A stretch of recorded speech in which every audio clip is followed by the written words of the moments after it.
Today's listener writing comes from Mono. Mono writes, Dear Tess, I have something to share. As someone who loves writing and reading, I've noticed two related tendencies in my own work. When I write any fictional work, it tends to be too wholesome to be interesting. Even when I write something involving battles, I can't help the urge to make all the characters kind to one another, and the villain isn't truly evil, but simply misunderstood or confused. Secondly, I always ask for recommendations for dull movies, those that don't involve action. I find the idea of a movie about the mundane interactions between family members and their casual days to be something that could be watched repeatedly, where the kids are kind to one another and the parents are sane and loving. I also notice that I often seek out novels where the entire story, and not just the ending, is happy. I'm a professional, maladaptive daydreamer, and based on the few videos I've watched of yours, you seem like the right person to reach out to. I'm not sending this to you as a medical professional, thank you, nor is it a question in the usual sense. It's simply something about myself that you might find interesting or that your viewers might relate to. I want to thank you for the great work you've been doing on this channel. I don't remember ever feeling so calm writing to someone on the internet. I was going to share my email, but I encountered a problem I couldn't fix, so I didn't send it. Best regards, Mono. Well, first off, hi, Mono or Mono. Thanks for writing in. I appreciate that you knew off the bat I'm not a medical professional, and I love writing questions. This is great. So let's dive in. And as you said, it's not a typical question. You're just sending an impression of how you ingest and digest media. And it seems like you like media that is calm and that maybe gives you some like warm fuzzies, and whenever we choose a form of media, we're making a choice of kind of mood and tone depending upon how much we know of something. Sometimes I love to watch romantic comedies because I know it's going to be that soft fuzziness. Sometimes I want to be more psychologically engaged, so I might watch a more psychologically engaging film, or a film that is more artsy where I really have to pay attention. You like stuff that is very even keel, and that could be for a number of reasons. Even when I write something involving battles, I can't help the urge to make all the characters kind to one another, and the villain isn't truly evil, but simply misunderstood or confused. It's funny you write that like it's a bad thing, but actually I think the best villains are the ones who are confused or misunderstood. I think it's like a Mary Shelley quote about how villains aren't born, they're made. I had to look up this quote because I never want to lead anyone astray. I could only find attribution to Mary Shelley going back, I think, to like the 2010s, and they didn't necessarily look like reliable resources from what I found. Like Tumblr quotes of Mary Shelley saying this, but none of the sources I found spoke of the source in which she allegedly said this. So maybe Mary Shelley said this, maybe she didn't. Someone said it somewhere, and it has come onto the internet as one of her quotes. If anyone knows where this quote was derived from, whether it was Mary Shelley or someone else, please let me know in the comments below. Would love to update that accurately. Thanks. And on a similar level, there's, well, here I go into the psychological now, but there's Dr. Romney, who talks about narcissists, and one of her phrases is that, yeah, narcissists aren't born, they're made.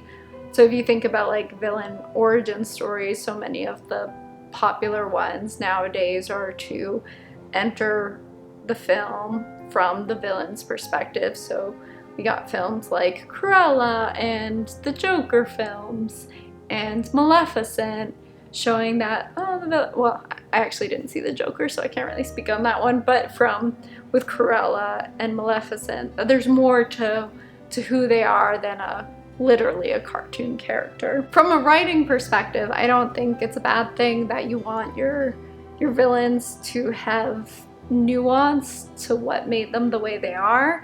Antagonists don't always have to be evil. There's a historical book called Ordinary Men, and it's about the Holocaust and how the men who were in German troops who killed Jewish people in devastating and awful ways weren't evil men. They were ordinary men doing orders, and a lot of the time they weren't even threatened to be killed, but they were there was kind of like a social pressure because they were all part of this troop. I mean, there's probably some things about masculinity in there as well, but it was instead more social pressure to fulfill these awful horrors, and thus they were ordinary men. And it's hard to separate those kind of evil deeds from like evil nature, but ordinary people can do terrible things all the time. It sounds like I brought the Holocaust into what was a very lighthearted letter. But I was just thinking like different angles of what you're saying. But it sounds like you're not even going anywhere near like actual villains. It sounds like maybe like children's storybooks. A lot of children's stories have misunderstood antagonists, and there are heartwarming messages at the end. So I think there's a lot of different ways you can go in your writing. I don't know if it's a challenge for you when these things come up, when you keep wanting to put nice things on the page.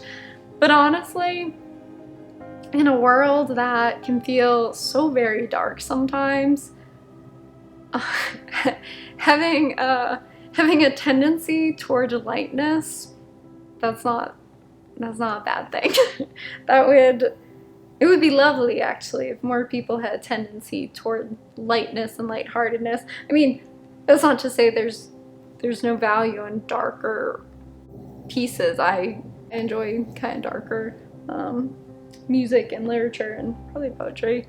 Probably writing poetry myself, that tends toward the darker side. So I can appreciate this lightheartedness.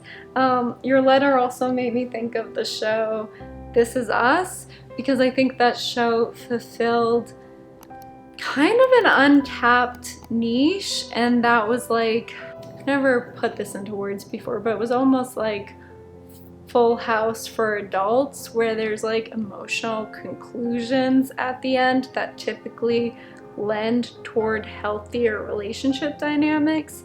I didn't watch the whole series, so to be fair, I might be wrong on some of that and maybe all of it, but I know at least in the episodes I saw, a lot of the times there was emotional resolution.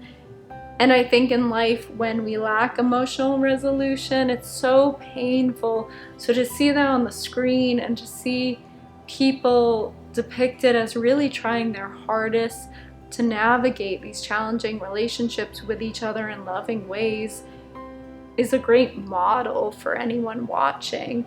And I love that you find the idea of a movie about the mundane interactions between family members and their casual days to be something that could be watched repeatedly, where the kids are kind to one another and the parents are sane and loving. That sounds great. That sounds so peaceful. Have it on in the background, like it's like fish in a fish tank just floating around nice and peaceful. I think we need more media like that. I think we need more media where there's calmness and not things exploding. And I think so much of the media, and even on YouTube, honestly, I know I could add more sounds on my videos. I could add more flashy things, and sometimes I do just for fun. But I know I could really magnify it with like changing angles of everything. But I personally find those videos so hard to watch and to stay engaged with, and disruptive to like my equilibrium. So I don't want to put anyone on my channel through that. There's something nice sometimes to just having things slower and simple and easy. I relate to what you're writing there. I thumbs up that. I hope more people write those kind of things because they always talk about like how life imitates art, and I think that's very true. And I think when people have models in media about how to exist in the world in positive ways, that can really help them become who they're going to become. I believe I might be a little off on this, but I believe I read somewhere in the last like 20 years, the songs we listen to, the most popular songs, generally depict unhealthy relationship dynamics with anxious attachment and avoidant attachment, but there are fewer songs depicting healthy attachment. What we listen to does impact how we operate in the world, so I just wonder about the continued kind of division between people and how our media is impacting that. And then, I mean, I'm in the States, I don't talk about politics at all on this channel, but I can think about some books that have foretold some of the things happening in my country. And I think the written word is very powerful, and that's a beautiful thing. And I would love to see the power of that come out more positively. So, Mono, keep doing you. That sounds great. You don't go into your life, Al, and like you said, you're not writing in from a psychological or medical professional opinion, so I won't do psychological analysis on you. You know, I'll just mention what you wrote in on, which was writing and media. I think that's really beautiful, and you did mention maladaptive daydreaming, but you didn't seem stressed about it in your letter. And perhaps these other positive stories you like to engage with is another form of escapism and coping, but it sounds healthy. I hope you do have stories that you're putting out in the world. In fact, if you have any stories, well, I don't know if this ruins the anonymity, but if you do have any stories that you do want to share, feel free to write back in with links, and I'll drop them below this video, or you can comment and leave links to your writing so other people can read it. Alright, well everyone, please like, comment, subscribe. Thank you so much, Mono, for writing in. Be well, y'all.